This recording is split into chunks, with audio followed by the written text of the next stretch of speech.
Bonjour mes amis, j'espère que vous allez bien. Vous savez, aussi bizarre que ça puisse paraître, on peut rencontrer l'amour même pendant cette période de confinement, même pendant cette période, je dirais, de réduction de nos vies sociales. Parce que l'amour, la rencontre, a cette particularité d'arriver presque toujours dans des moments où on ne l'attend pas.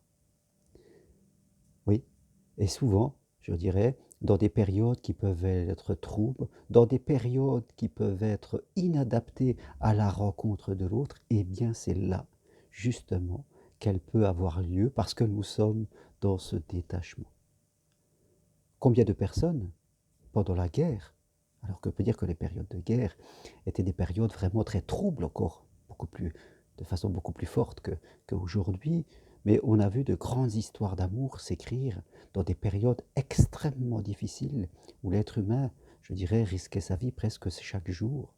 Alors je crois que ce n'est pas parce que nous sommes confinés, c'est pas parce que la vie s'arrête, ce n'est pas parce que nous sommes en questionnement par rapport à comment on sera demain, que l'amour ne sera plus là. Bien au contraire, c'est la puissance de l'amour, c'est l'importance de l'amour qui doit nous guider. Et quelquefois, on prend conscience que cela peut être en discutant avec une personne qui est à côté de chez nous,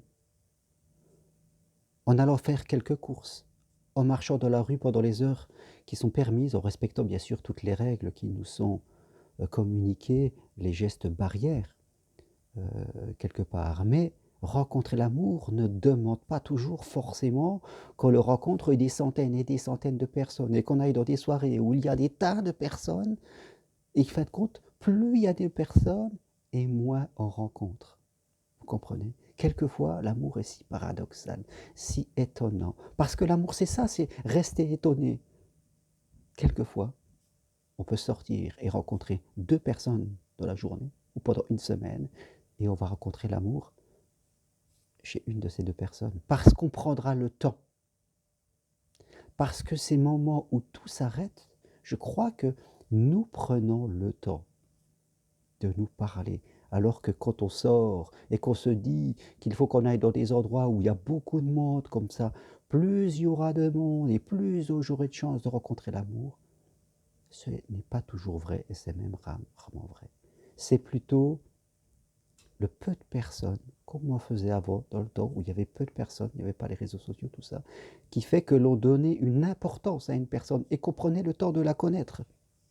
Parce que je crois foncièrement que chaque jour, les gens qui restent seuls, chaque jour, ils rencontrent des personnes avec qui ils pourraient être heureuses, mais ils ne se donnent plus les moyens de se connaître. Des fois, les réseaux sociaux font qu'on s'intéresse avec des gens qu'on ne connaît pas derrière l'écran, mais on ne prend pas le temps de discuter avec son voisin. Mais on ne va pas se marier avec son écran. On ne va pas se marier et tomber amoureuse d'une personne qui est virtuelle. L'amour, c'est du réel. Et c'est important que même dans ces périodes qui, à première vue, ne semblent pas toujours adaptées à rencontrer une personne, eh bien, il faut s'en servir pour rencontrer l'amour. Ah ben, je fais un signe parce que je vois Edwige qui rentre, elle a été faire travailler aujourd'hui. Alors, je la laisse passer. Donc, vous devez aussi vous servir de ces périodes en fonction de là où vous êtes pour, voilà, quel que soit, même si cette semaine vous allez rencontrer seulement deux personnes, de prendre du temps en respectant les distances, mais en disant bonjour, en s'intéressant aux autres. C'est hyper important. L'amour est partout. Elle est partout. Et surtout là où vous imaginez pas qu'il soit. C'est une période où vous devez évoluer, travailler sur vous, progresser pour après. C'est hyper important. Vous devez vous ouvrir et vouloir sortir de cette solitude où vous êtes depuis bien trop longtemps. L'amour, c'est pas rester seul. La vie, c'est pas rester seul. C'est pas se replier sur soi. C'est pas avoir peur des autres. Bien au contraire, c'est développer cette confiance. Et cette confiance, c'est dès aujourd'hui qu'il faut le faire, même si nous sommes en période de confinement. Voilà ce que je voulais vous partager aujourd'hui et toutes les infos que je propose sur mon site germainroncari.com. Prenez soin de vous. À bientôt. Merci.